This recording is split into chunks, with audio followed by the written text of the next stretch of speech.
The fire alarm started, not a real fire. I'd made sure of that. Just enough smoke from the decorative candle I'd accidentally knocked over in the coat room to trigger the sensors. Chaos erupted instantly. Executives in designer suits scrambling, champagne glasses abandoned, someone shouting about evacuation procedures. Before we jump back in, please like and subscribe to this channel because here we bring real stories that could save you. In the confusion, nobody noticed me slip behind the bar where the caterers had set up.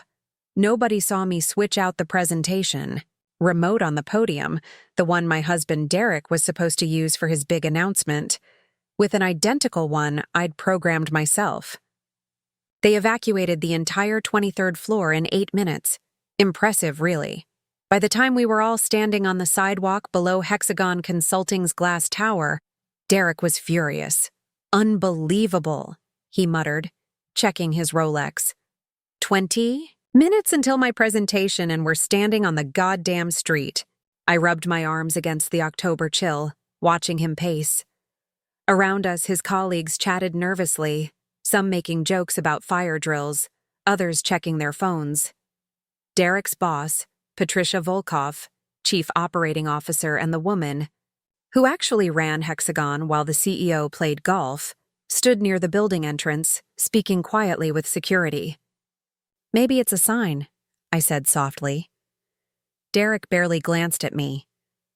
"A sign of what? Incompetent building management?" He turned to one of his team members. "Call the venue coordinator. See if we can move this to the conference room on 15. The presentation can't wait." Can't wait. Because tonight was Derek's big moment. 3 years of climbing the corporate ladder at Hexagon, and he'd finally made senior director. This party was his victory lap, complete with a presentation showcasing his achievements and strategic vision for the company's future. He'd been rehearsing for weeks, perfecting every slide, every transition. He had no idea what was actually on those slides now. The all-clear came 20 minutes later. "False alarm," they said. "Faulty sensor in the coat room."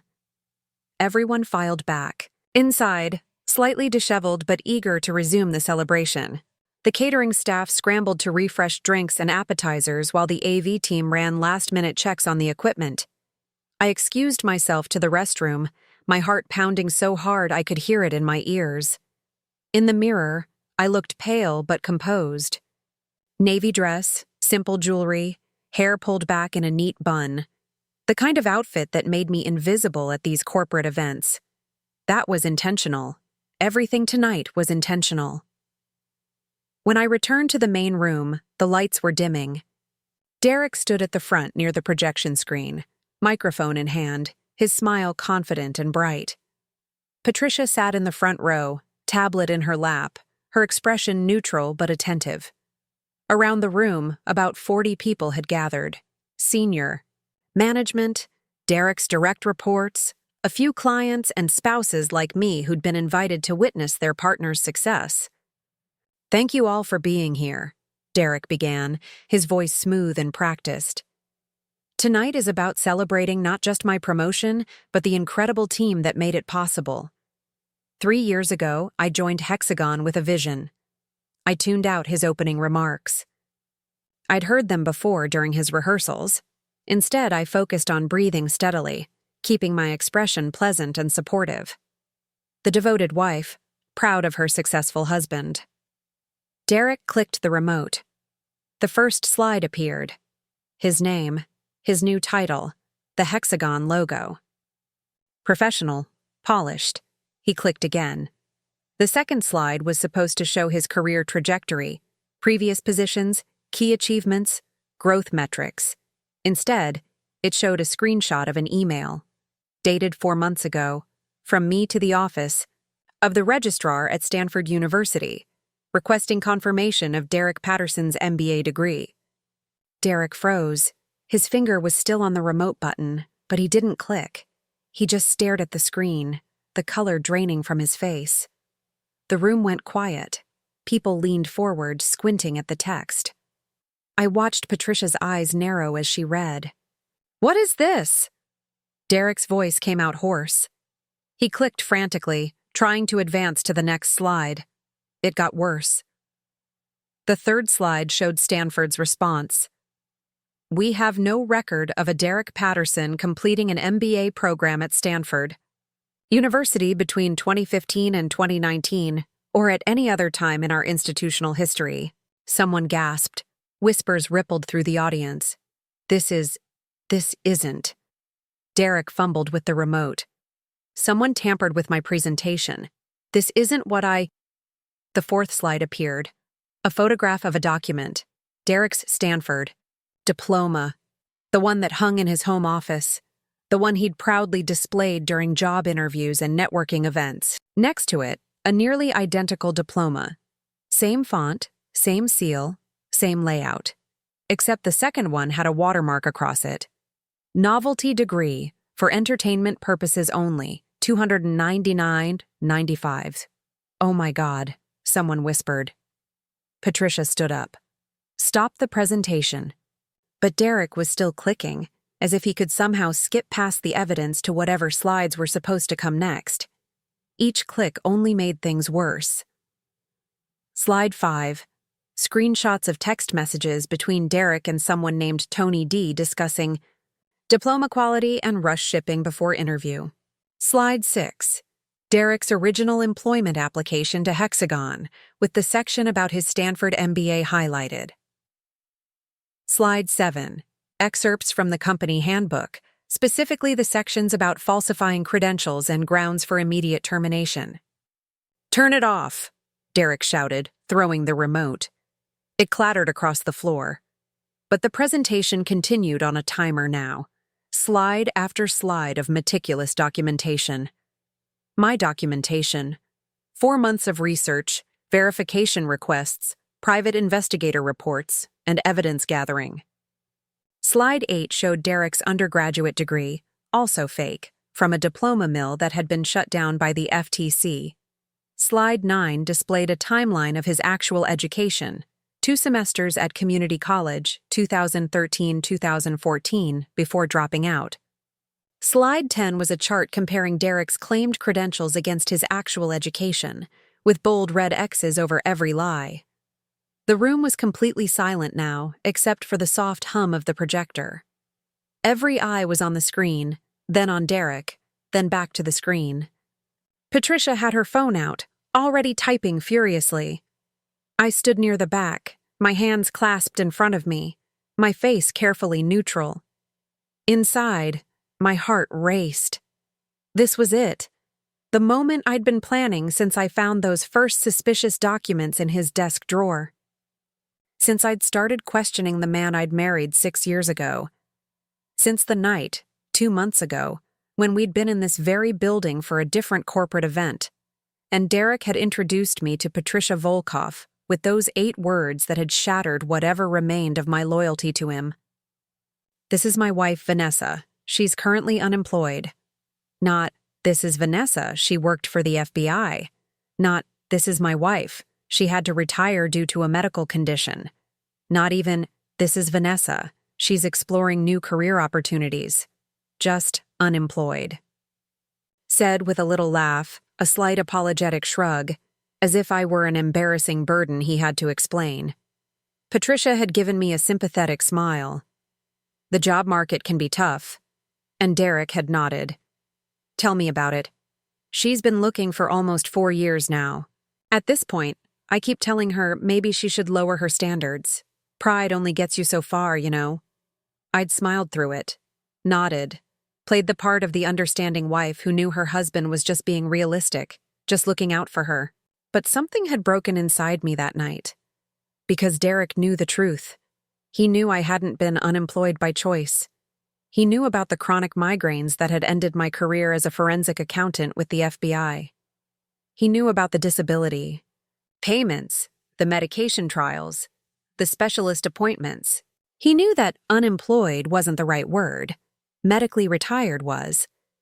But medically retired didn't sound as good at corporate parties. Medically retired suggested weakness, liability, problems.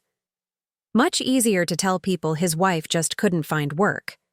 Much easier to position himself as the successful provider carrying the dead weight of a failure.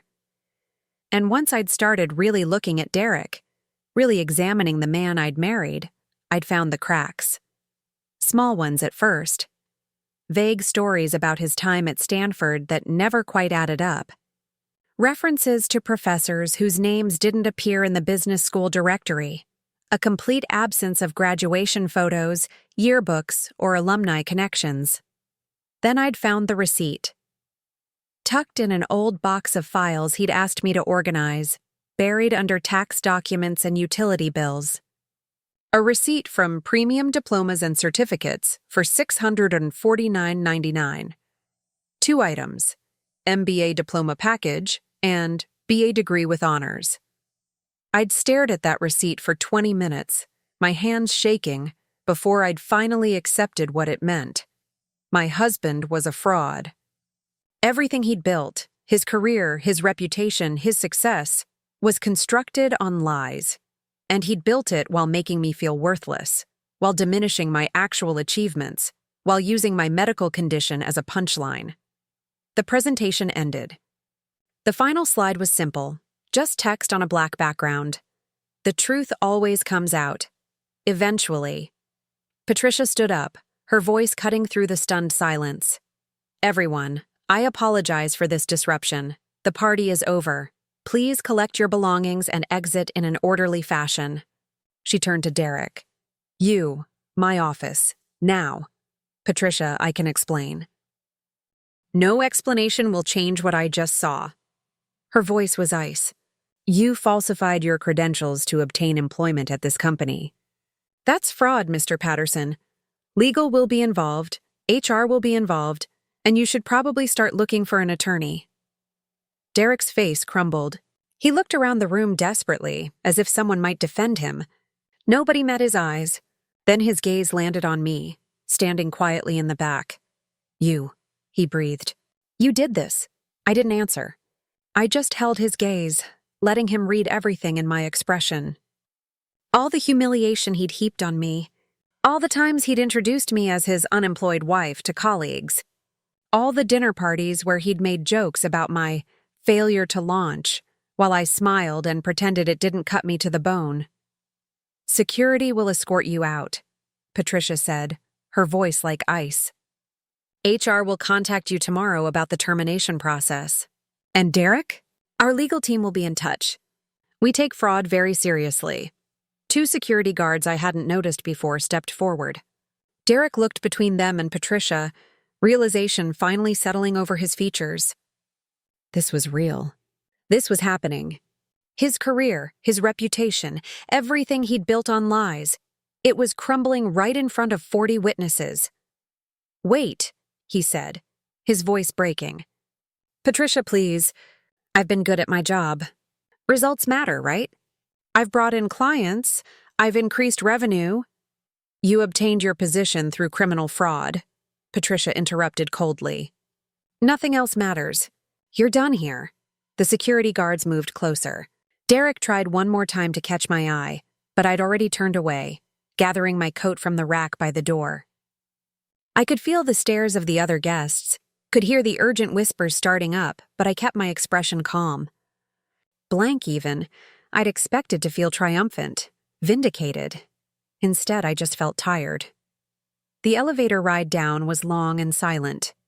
I'd taken it alone. Everyone else was still upstairs, watching Derek's world implode. As the floors ticked by, I caught my reflection in the polished metal doors. Same navy dress, same neat bun. But something in my eyes looked different. Harder, maybe. Or just finally awake. My phone buzzed as I stepped into the lobby. A text from an unknown number. This is Patricia Volkov. We need to talk. Not tonight. You've earned your peace. But tomorrow. 10 a.m. my office. Come alone. I stared at the message, my thumb hovering over the reply button. Was I in trouble? Had I crossed some legal line by accessing Derek's presentation files, by orchestrating this public exposure? But then another text came through. And Vanessa, bring your resume. I read it 3 times before the meaning sank in. Then I typed back a simple, I'll be there. Outside, The October air was sharp and clean. I stood on the sidewalk, watching people pass by, couples heading to dinner, groups of friends laughing, a woman walking her dog. Normal people living normal lives, unaware that 3 blocks away, in a glass tower, a man's entire existence had just been dismantled. Part of me wanted to feel guilty. 6 years of marriage, however flawed, reduced to ruins in a 15-minute presentation. But every time guilt tried to surface, I remembered his voice at that party 2 months ago. She's been looking for almost 4 years now. Pride only gets you so far. He'd said it with such casual cruelty, such easy dismissal of everything I'd sacrificed. My career with the FBI, cut short by a medical condition I couldn't control. The years of pain management and adjustment. The identity crisis of going from a respected federal agent to someone who could barely leave the house on bad days, and he'd reduced all of that to unemployed, to failure, to a character flaw. No, I didn't feel guilty, I felt free. My Uber arrived and I gave the driver an address that wasn't our apartment. Instead, I'd booked a hotel room downtown. Small, nothing fancy but mine. A place where I could spend the night without facing Derek, without the confrontation I knew was coming. That could wait until tomorrow. Tonight, I just wanted to be alone with the knowledge that I'd finally stopped being silent. That I'd stopped protecting someone who'd spent years diminishing me. The hotel room was exactly as advertised. Clean, quiet, anonymous. I ordered room service, took a long shower, and finally allowed myself to process what had happened. The presentation had gone exactly as planned. Every slide timed perfectly. Every piece of evidence laid out in irrefutable sequence. I'd spent 4 months preparing for this moment.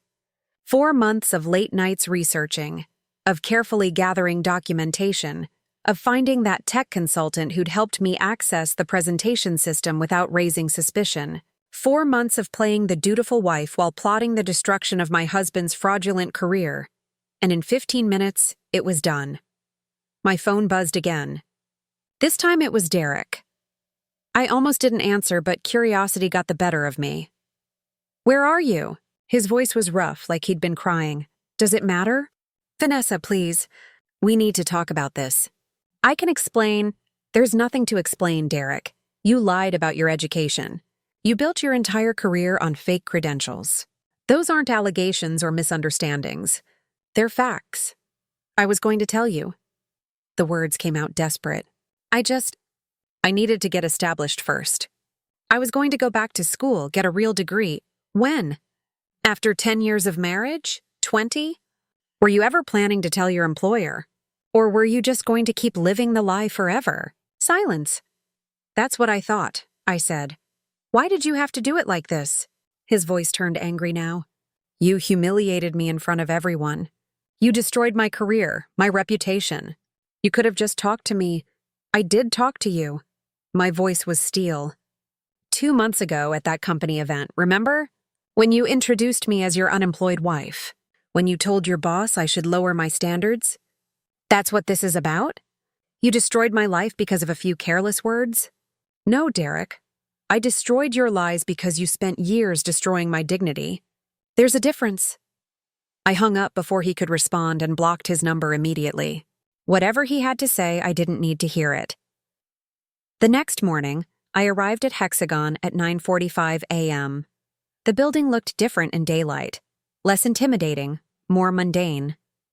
Just another office tower in a city full of them. But when I stepped into the elevator and pressed the button for the 23rd floor, my heart started racing again. Patricia's assistant greeted me with a professional smile and led me to a corner office with floor-to-ceiling windows overlooking the city. Patricia sat behind a massive desk, her expression unreadable. "Sit," she said, gesturing to a chair. I sat, my resume folder in my lap, unsure what to expect. Patricia studied me for a long moment. That was quite a performance last night. It wasn't a performance. It was the truth. "Oh, I know. We verified everything this morning. Contacted Stanford, checked with the diploma mill company, reviewed Derek's original application materials. It's all legitimate evidence." "Well, legitimate evidence of fraud anyway." She leaned back in her chair. The question is, how did you access our presentation systems? That's proprietary technology with supposedly robust security. My mouth went dry. I hired a consultant. He had the necessary credentials. I know. We've already spoken to him.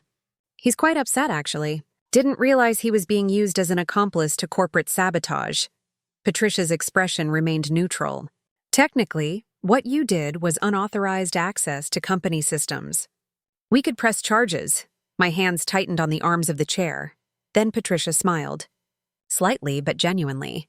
We won't, because ultimately you did us a favor. Derek Patterson was a liability we didn't know we had. If his fraud had been discovered through an audit or a background check during a major deal, it could have cost us millions in lost business and reputation damage. I exhaled slowly. But there's something I need to understand, Patricia continued. You're Vanessa Patterson, former FBI forensic accountant. 10 years with the Bureau before medical retirement. Your background check came up when we started investigating this situation. She paused. You weren't unemployed. You were disabled. And Derek knew that. Yes. Yet he told everyone, including me on multiple occasions, that you were job hunting, that you couldn't find work, that you were, she checked her notes, between opportunities. That's correct. Patricia's expression darkened. That's despicable. It was humiliating, I agreed quietly. I imagine it was. She opened a drawer and pulled out a folder. Here's what's going to happen. Derek's termination is effective immediately. We're pursuing legal action for the fraud, which will likely result in him having to repay a significant portion of his salary and possibly face criminal charges. He'll never work in this industry again. I nodded, feeling nothing but cold satisfaction. As for you, Patricia continued, sliding the folder across the desk, this is an offer letter. Compliance Director, Hexagon Consulting. Your job will be to ensure we never have another Derek Patterson situation. You'll oversee all credential verification, conduct random audits of employee backgrounds, and implement new security protocols for our hiring process. I stared at the folder, not quite believing what I was hearing. The salary is $180,000 annually, with full benefits including a comprehensive medical plan that covers specialized migraine treatment, flexible schedule, option to work from home as needed. You'd start in 6 weeks, which should give you time to handle your divorce proceedings. You're offering me a job? I'm offering you the job you should have had years ago if your health hadn't intervened. You're overqualified, honestly, but I think this role would suit your particular skills. Patricia's smile widened slightly. Plus, anyone who can orchestrate what you did last night with that level of precision and patience is exactly the kind of person I want protecting this company. I opened the folder with shaking hands. The offer letter was real, official, with Hexagon's logo and Patricia's signature already at the bottom. I don't know what to say. Say yes. Then go home, file for divorce, and get your life back. Patricia stood, extending her hand. Welcome to Hexagon, Vanessa. The real Hexagon, where we actually value competence over credentials. I shook her hand, feeling tears prick at my eyes for the first time since this whole thing began. Thank you, I whispered. Don't thank me. You earned this. 3 months later, I stood in my new office on the 22nd floor of Hexagon's building. Not the 23rd floor where Derek had worked. I'd specifically requested a different floor. But close enough that every day, I walked past the conference room where I'd destroyed his lies and rebuilt my own future. The divorce was finalized. Derek had tried to fight it, tried to claim I owed him spousal support given that he was now unemployable. His lawyer had laughed when they saw my new employment contract and the evidence of his fraud. The case was dismissed in record time. I'd heard through mutual acquaintances that Derek had moved back in with his parents in Ohio, that he was working retail, trying to figure out how to rebuild a life without the fake credentials that had propped him up for so long. I didn't feel sorry for him. My new role at Hexagon was everything Patricia had promised. Challenging, meaningful, and flexible enough to accommodate my medical needs. I'd already caught 2 other credential discrepancies in our employee base, nothing as egregious as Derek's, but enough to warrant concern. The new verification protocols I'd implemented were now standard across all of Hexagon's regional offices, and I'd found something I didn't expect: respect. Real respect, earned through competence rather than granted through marriage or pity. My colleagues treated me like the professional I was. Patricia had become not just a boss, but a mentor. And every day I came to work knowing I was exactly where I was supposed to be. My phone buzzed. A text from my sister. "Lunch next week? Want to hear about the new job?" I smiled, typing back, "Absolutely. I'll tell you everything." Because this was a story worth telling. Not the revenge part. That was just the catalyst. But the part that came after, the part where I stopped letting someone else define me, where I stopped accepting humiliation as the price of marriage, where I finally used my skills, my intelligence, my courage to take back my own life. The woman Derek had called Unemployed was now the person ensuring no one else could lie their way into success at one of the city's most prestigious consulting firms. The woman he'd diminished was now respected, valued, and thriving. Sometimes revenge isn't about destruction. It's about clearing away the lies so the truth can finally breathe. And the truth was this: I was always capable. I was always worthy. I was always enough. It just took destroying someone else's facade to remember that about myself. As I looked out my office window at the city below, I raised my coffee mug in a silent toast. To truth, to justice, to new beginnings, and to the quiet power of a woman who finally stopped staying silent. The view from the 22nd floor was spectacular. Up next, you've got 2 more standout stories right on your screen. If this one hit the mark, you won't want to pass these up. Just click and check them out. And don't forget to like, subscribe, and turn on the notification bell so you don't miss any upload from us.